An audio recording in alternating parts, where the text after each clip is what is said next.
Now you can see the title here, What to Know in Egypt, by C.E.W. Bean. Now this in fact is a box, it's not a book at all. This little box was made again by Jack Harding, and inside is the cream of the whole collection. What to Know in Egypt, a guide for Australasian soldiers. The word Anzac hadn't then been coined.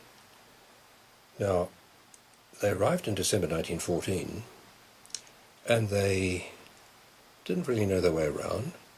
A few of them mucked up a bit, and that got rather more publicity than it deserved.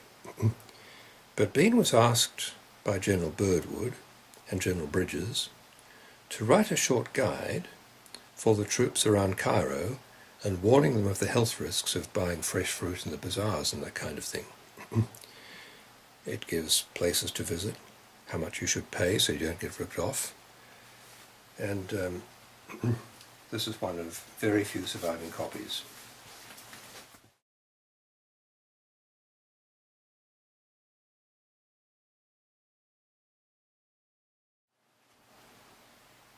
You can see it's been bent in half, because the first owner, whose name is not written in the book, obviously bent it in half to put in his tunic pocket. In the back, he pasted in a map of Cairo. This is not part of the original, but he put it in as he wandered around the city of Cairo as it then was, which was not very far from where the AIF was camped, just outside. There's some fascinating advertisements here. For instance, Groppy's tea room. Cairo was a very international city, and there were plenty of opportunities for places to visit, good and bad. And the total length of that pamphlet, there's another map. This is the original map this time.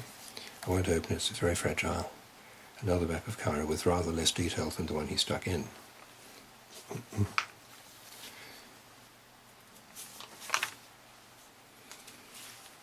He was very jealous for the reputation of the troops. Among all these people we have a great reputation for high principle and manliness, and even the humblest Britisher here in the East carries that reputation in his keeping. He warned people on all sorts of matters of public health, country sanitation, how they managed cities, and the men of the IAF coming from clean Australia with freshwater supplies could hardly believe it. So he warns them about how vegetables are washed.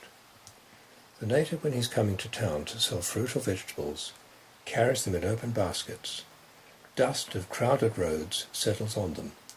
So do flies, fresh from every mess.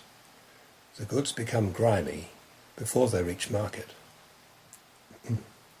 As the price depends on their looking fresh, the native gets down before reaching the city and washes them, lettuces, vegetables, fruits, in any filthy channel by the side of the road.